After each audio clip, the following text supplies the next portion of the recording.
అందరికీ నమస్కారం, శుభోదయం. Welcome to money master. ఇవాళ 6th January ట్యూస్డే ఇంటర్నేషనల్ మార్కెట్స్లో పర్ఫార్మెన్స్, అలాగే మన మార్కెట్స్ మీద ఇంపాక్ట్ అవన్నీ కూడా మనం మాట్లాడుకుందాం. ఇంకా ఏషియన్ మార్కెట్స్లో ట్రెండ్ పాజిటివ్గా ఉంది. నిక్కీ 1% ఆల్మోస్ట్ ప్లస్, హాంకాంగ్ 1.25% మేర, షాంఘై కూడా దాదాపు 30% మేర లాభాలతో అయితే కొనసాగుతోంది. నిన్న ముగిసిన అమెరికన్ మార్కెట్స్లో కూడా ఒక పాజిటివ్ మొమెంటం అయితే చూసాం. నాస్డాక్, S&P 500 0.7% మేర లాభపడగా, డౌ జోన్స్ దాదాపు 1.5% మేర లాభాలతో అయితే ముగిసింది. గోల్డ్లో దూకుడు కొనసాగుతూనే ఉంది. దాదాపు ఒక వారం రోజులు గరిష్ట స్థాయికి గోల్డ్ చేరుకోవడం, 4,460 లెవెల్ దగ్గర. సిల్వర్ కూడా $71 దగ్గర నుంచి మళ్ళీ $76-77 దగ్గరికి చేరుకోవడం కూడా ఇప్పుడున్న అనిశ్చితి వాతావరణ పరిస్థితుల్లో మళ్ళీ ప్రెషస్ మెటల్స్ తమ పట్టును కొనసాగిస్తున్నాయి. China decrease US action in Venezuela even as it guards billions at stake. Maduro overthrow could help these US oil companies recover assets seized by Venezuela. So ఇవన్నీ ఇంటర్నేషనల్ మార్కెట్స్లో ఉన్న ఏడావిడంతా మనకు తెలిసిందే. క్రిప్టోస్లో బిట్కాయిన్ మళ్ళీ $94,000 దగ్గర ఆల్మోస్ట్ ట్రేడ్ అవుతోంది. Oil $61 దగ్గర కొనసాగుతుంది. ఆయిల్లో పెద్ద మొమెంటం అయితే లేదు, వెనజులా ఎఫెక్ట్ ఉన్నప్పటికీ కూడా ఓవరాల్గా మార్కెట్స్ మీద. స్పెసిఫిక్ స్టాక్స్ పరంగా మనం చూస్తే మనకు గిఫ్ట్ నిఫ్టీ ఒక 50-60 పాయింట్స్ దాకా ప్లస్లో ట్రేడ్ అవుతుంది. సో మన మార్కెట్స్ కూడా కొద్దిగా గ్యాప్ అప్లో ఓపెన్ అయ్యే అవకాశాలు అయితే కనిపిస్తున్నాయి. ప్రస్తుతానికి ట్రెండ్ పాజిటివ్గా ఉంది. నిన్న వచ్చిన కొద్దిగా అది హెల్తీ ప్రాఫిట్ బుకింగ్ అనుకోవచ్చు, ఆర్ఎల్స్ కొద్దిగా గరిష్ట స్థాయిల దగ్గర మార్కెట్స్ తడబడుతున్నాయి. గరిష్ట స్థాయిల దగ్గర మరింత స్ట్రెంత్ పుంజుకోవడానికి ప్రయత్నాలు చేస్తున్నాయి అన్నట్టుగా మనం ఈ పాయింట్ ఆఫ్ టైంలో దీన్ని అర్థం చేసుకోవాల్సిన అవసరం అయితే ఉంటుంది. ఎందుకంటే రీసెంట్గా వచ్చిన స్వింగ్ లోస్ని మళ్ళీ టచ్ చేసేంత వరకు మనం పెద్దగా ఆందోళన పడాల్సిన అవసరం లేదు అనేది కూడా టెక్నికల్ ఎక్స్పర్ట్స్ ఎస్పెషల్లీ చెప్తున్న మాట ఈ పాయింట్ ఆఫ్ టైంలో. సో కొద్దిగా FISలో సెల్లింగ్ అయితే ఉంది. 36 crores నిన్న నెట్ సెల్ చేయగా, domestic institution investors 1764 crores worth of స్టాక్స్ని వాళ్ళు బై చేయడం అయితే చూసాము. బట్ ఓవరాల్గా ట్రెండ్ అయితే ప్రస్తుతానికి పాజిటివ్గా ఉంది. But wait and watch mode markets అవలంబిస్తున్నాయి. బికాజ్ ఎందుకంటే పెద్దగా ట్రిగ్గర్స్ ఏవి లేకపోవడం, అంటే ఇంటర్నేషనల్ ఫ్యాక్టర్స్ ఉన్నప్పటికీ కూడా అవి ఏ మేరకు ఇండియా మీద ఇంపాక్ట్ చూపిస్తాయి అన్నది ఇప్పటికెప్పుడు చెప్పడం కష్టం కాబట్టి సో కొద్దిగా మార్కెట్స్ ఒక టెండర్ హుక్స్ మీద ఉన్నాయి యాజ్ ఆఫ్ నో. సో చాలా కంపెనీస్ ఇక తమ బిజినెస్ అప్డేట్స్ని అయితే ఇస్తున్నాయి. వాటిని ఏ మేరకు పరిగణనలోకి తీసుకోవచ్చు అన్న సంగతి పక్కన పెడితే, L&T ఫైనాన్స్ డిస్బర్స్మెంట్స్ దాదాపు 50% మేర పెరిగే when compare to last year అన్నట్టుగా చెప్తోంది. ఇండస్ఇండ్ బ్యాంక్ అడ్వాన్సెస్ 13% మేర క్షీణించాయి. డిపాజిట్స్లో 4% మేర క్షీణత ఉందన్నట్టుగా కూడా చెప్తోంది. కోటక్ మహీంద్రా బ్యాంక్ అడ్వాన్సెస్ దాదాపు 16% మేర పెరిగాయి. డిపాజిట్స్ కూడా 15% మేర పెరిగినట్టు వెల్లడించింది. IEX ఎలక్ట్రిసిటీ ట్రేడెడ్ వాల్యూమ్ 12% మేర జంప్ ఉన్నట్టు కూడా వెళ్ళింది. మొయిల్ మ్యాంగనీస్ ఓర్ ప్రొడక్షన్ దాదాపు 4% మేర పెరిగినట్టు చెప్పగా, ట్రెంట్ రెవెన్యూ 17% మేర పెరిగిందని చెప్తూ స్టోర్ పోర్ట్ఫోలియో ఇప్పుడు డిసెంబర్ 31 నాటికి 278 వెస్ట్ సైడ్, 854 జూడియో, అలాగే 32 లైఫ్ స్టైల్ కాన్సెప్ట్ స్టోర్స్ ఉన్నాయని కూడా వెల్లడించింది. సో ఇవన్నీ కూడా స్పెసిఫిక్ స్టాక్స్ పరంగా చూస్తే, రిలయన్స్కి ఒక major update. Reliance Jamnagar industry వాళ్ళ రిఫైనరీకి రష్యా నుంచి 3 కంటైనర్లు ఆయిల్ వచ్చింది అని బ్లూంబర్గ్ ఒక వార్త ప్రచురించింది. అయితే ఇందులో ఎలాంటి నిజం లేదు, పూర్తిగా అవాస్తవమైన ప్రకటన, చాలా ఘోరమైన న్యూస్ ఇది అన్నట్టుగా కూడా రిలయన్స్ కూడా ఖండించింది. ఒకవేళ ఎందుకంటే ప్రస్తుతం రష్యా మీద శాంక్షన్స్ ఉన్న తరుణంలో దాన్ని కాదని రిలయన్స్ జామ్నగర్ పోర్టుకి రష్యా నుంచి కనుక కంటైనర్స్లో ఆయిల్ వస్తే మాత్రం అది పెద్ద ఇంపాక్ట్ ఉండే ఛాన్సెస్ ఉంటుంది. రిలయన్స్ స్టాక్స్ పరంగా చూస్తేనేమో వారీ ఎనర్జీ దాదాపు 1,000 కోట్ల రూపాయల వరకు రైజ్ చేసింది వాళ్ళ lithium ion cell and battery manufacturing unit కోసం. Tata Power, the company arm achieves 1 GWP rooftop solar installation capacity in 9 months of FY26. 1 gigawatt సంబంధించిన రూఫ్టాప్ సోలార్ ఇన్స్టలేషన్ వీళ్ళు పూర్తి చేశారు. LG electronics CBDT central for board and direct యాక్సెస్తో వీళ్ళు ఒక agreement, advance pricing అగ్రిమెంట్కి సంబంధించిన ఒక దీనికైతే ఒక కంక్లూజన్కి అయితే వచ్చారు. ఏదైతే కంటింజెంట్ లయబిలిటీస్ 174 కోట్ల రూపాయలు, అలాగే 315 కోట్ల రూపాయల కంటింజెన్సీ అమౌంట్ ఉందో, ప్రస్తుతానికి వాటికి సంబంధించి ఎలాంటి చెల్లింపులు చేయాల్సిన అవసరం అయితే లేదు LG ఎలక్ట్రానిక్స్కి. ఒక రకంగా ఒక పాజిటివ్ అంశంగా చూడాలి. ONGC వాళ్ళ ఆంధ్రాకి చెందిన ఒక వెల్లో ఒక చిన్న గ్యాస్ లీక్ ఇన్సిడెంట్ అయితే జరిగింది. దీనిలో ఎలాంటి లాస్ ఆఫ్ లైఫ్ అయితే లేకపోయినప్పటికీ కూడా దీన్ని త్వరలో అదుపులోకి తీసుకొస్తామని చెప్పి ONGC అయితే చెప్తోంది. సూరజ్ ఎస్టేట్స్ 200 కోట్ల రూపాయల మేర గ్రాస్ బుకింగ్స్ని వాళ్ళ కమర్షియల్ ప్రాజెక్ట్ సూరజ్ 1 బే బిజినెస్ బే కోసం 45 రోజుల్లోనే పూర్తి చేసినట్టు సూరజ్ ఎస్టేట్స్ డెవలపర్స్ అయితే వెల్లడించింది. డీదేవ్ ప్లాస్టిక్స్ అన్న కంపెనీ BESS సెగ్మెంట్లోకి అడుగుపెట్టేందుకు 150 నుంచి 200 కోట్ల రూపాయల మేర అయితే పెట్టుబడులు పెట్టాలనుకుంది. దానికి బోర్డు నుంచి ఆమోదం అయితే లభించింది. NBCCకి 134 కోట్ల రూపాయల మేర వర్క్ ఆర్డర్స్ వచ్చాయి ఒడిషా నుంచి.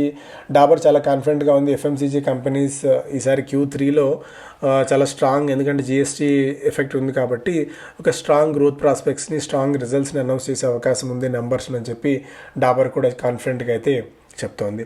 M&M the company launches new XUV 7X0, దాన్ని 13.6 లక్షలుగా కంపెనీ ధర అయితే నిర్ణయించింది. సో ఇవి స్పెసిఫిక్ స్టాక్స్ పరంగా మనం చూస్తే, మిగిలిన స్టాక్స్లో కూడా మోస్ట్లీ అన్నీ ఇవే. టొరెంట్ కానీ, HDFC, other, Dabur, ONGC, Kotak Mahindra, majority of the companies business updates అయితే ఇస్తున్నాయి. ఇక మెంటార్షిప్ కార్యక్రమం 19వ తారీఖు నుంచి, అంటే ఇక్కడ నుంచి 13 రోజుల తర్వాత మెంటార్షిప్ కార్యక్రమానికి సంబంధించిన కొత్త బ్యాచ్ ప్రారంభం కాబోతుంది. ఒక ప్రొఫెషనల్ ట్రేడర్ కావాలి, సక్సెస్ఫుల్ ఇన్వెస్టర్ కావాలి, బేసిక్స్ ఆఫ్ టెక్నికల్ అనాలిసిస్తో పాటు కొద్దిగా ఫండమెంటల్ అనాలిసిస్కి సంబంధించిన డీటెయిల్స్ అని కూడా మీరు తెలుసుకోవాలి అంటే ఒక బెస్ట్ ప్లాట్ఫామ్ ఇది. 4 నెలల పాటు మెంటార్ మీకు అందుబాటులో ఉంటారు. ఎలాంటి డౌట్స్ వచ్చినా మీరు క్లారిఫై చేసుకోవచ్చు. అసలు బేసిక్స్ అంటే స్టాక్ మార్కెట్ అంటే ఏంటి, ఇది ఎలా వర్క్ చేస్తున్న ప్రాథమికమైన అంశాల దగ్గర నుంచి మీరు ఒక ప్రొఫెషనల్ ట్రేడ్ చేసేందుకు ఎలాంటి స్ట్రాటజీస్ని, ఎలాంటి యావరేజెస్ని, ఎలాంటి రూల్స్ని వాళ్ళు ఫాలో అవుతారు, అవన్నీ కూడా మీరు ఈ 4 నెలల్లో తర్ఫీదు పొందుతారు. అండ్ ఎప్పటికప్పుడు మీరు డౌట్స్ కూడా క్లారిఫై చేసుకునే వెసులుబాటు కార్యక్రమంలో ఉంటుంది. ఎకనామిక్ టైమ్స్ ఫస్ట్ పేజ్లో consumer goods demand gets on road to recovery. ఇంతకుముందే మాట్లాడుకున్నాం. FMCG, ఎలక్ట్రానిక్స్, రీటైల్ సెగ్మెంట్ వీటన్నిటిలో కూడా రివైవల్ కనిపించవచ్చు అక్టోబర్ డిసెంబర్ క్వార్టర్లో ఒక స్లగ్గిష్ కన్జంప్షన్ ప్యాటర్న్ తర్వాత. FMCG కంపెనీస్ అన్ని కూడా ఈసారి అదే పాజిటివ్గా ఉన్నాయి. And bigger burst of IPOs set to light up street this year. ఈ 2026లో పెద్ద IPOs వస్తున్నాయి. ఫోన్పే దాదాపు 13,000 కోట్ల రూపాయల IPO, జెప్టో 12,000 కోట్ల రూపాయలు, ఓయో దాదాపు 6,500 కోట్ల రూపాయల మేర IPOs. వీటితో పాటు Fractal, Shiprocket, Shadowfax, boAt ఇవన్నీ కూడా దాదాపు 50,000 కోట్ల రూపాయల మేర IPOs ద్వారా సమీకరించేందుకు కంపెనీ సిద్ధమవుతున్నాయి. గత ఏడాది 35,000 crores మేర మనకు Lenskart, Groww, Meesho, Pine Labs, Physics Wallah, Urban Company ఇవన్నీ కూడా సమీకరించిన సంగతి మనకు తెలుసు IPOల ద్వారా. Trump warns India of additional tariffs on Russian oil trade. So ఇదొక మేజర్ న్యూస్ కూడా ఇది. ఒకవేళ రష్యాతో ఇలాగే కొనసాగిస్తూ ఉంటే మరిన్ని ట్రేడ్స్ని, మరిన్ని టారిఫ్స్ని నేను విధించాల్సి ఉంటుంది. ఇండియా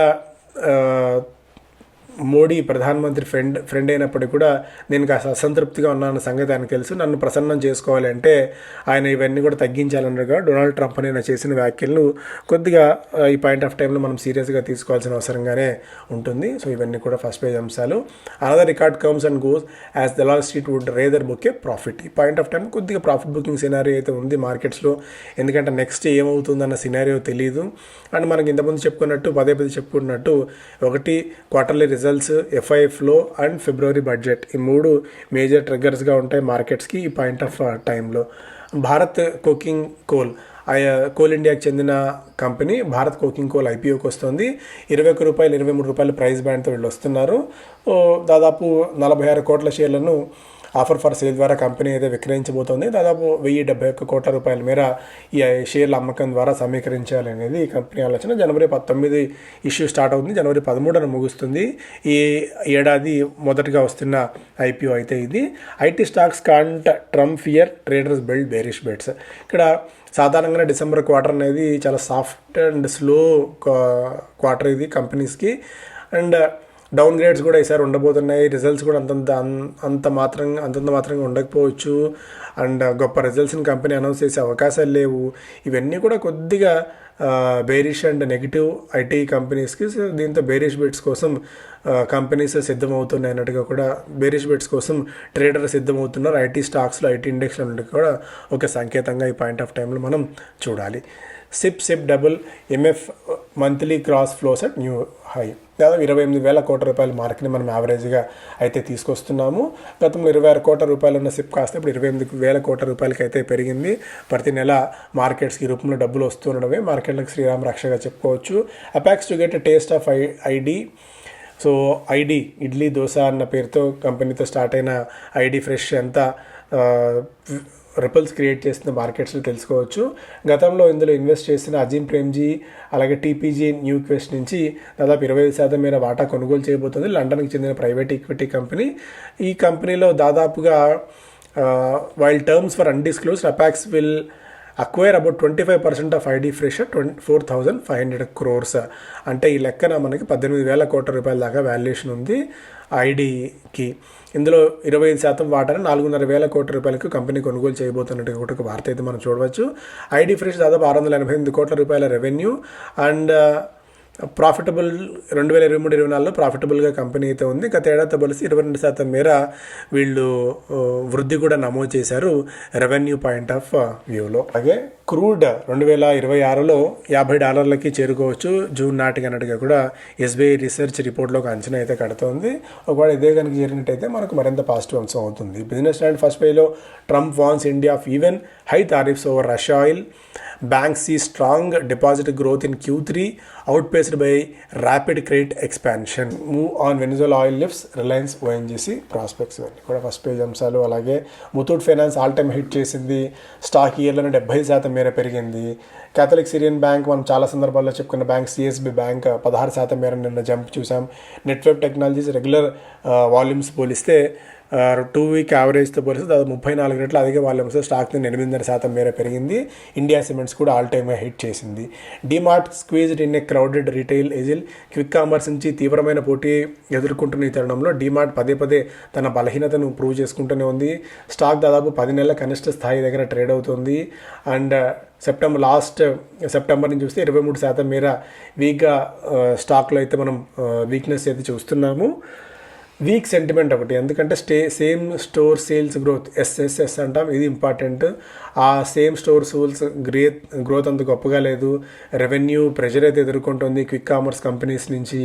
దీనికి తోడు స్లగ్గిష్ రెవెన్యూ గ్రోత్ ఒకటి, అండ్ దీనికి తోడు మార్జిన్స్ కూడా అంత గొప్పగా లేకపోవటము.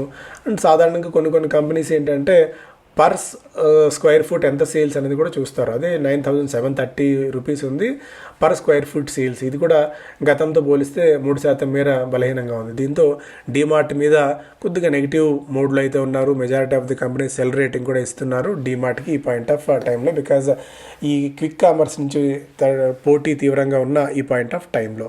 అదాని పవర్కి ఒక ఊరటనిచ్చే అంశం ఏంటి అంటే సుప్రీంకోర్టు నుంచి ఏదైతే ఎస్ఈజీ ఉందో ఎస్ఈజీ నుంచి ఉత్పత్తి అయ్యే విద్యుత్తుకి వాళ్ళు బయట విక్రయించినప్పుడు దాని మీద కస్టమ్స్ డ్యూటీ చెల్లించాల్సిన అవసరం లేదు అనేది సుప్రీంకోర్టు ఇచ్చిన తీర్పు. ఇప్పుడు ఇది కొద్దిగా అదాని పవర్కి పాజిటివ్ అంశంగా ఈ పాయింట్ ఆఫ్ టైంలో చూడాలి. సో ఇవి ప్రధానమైన వార్తలు. Thank you so much.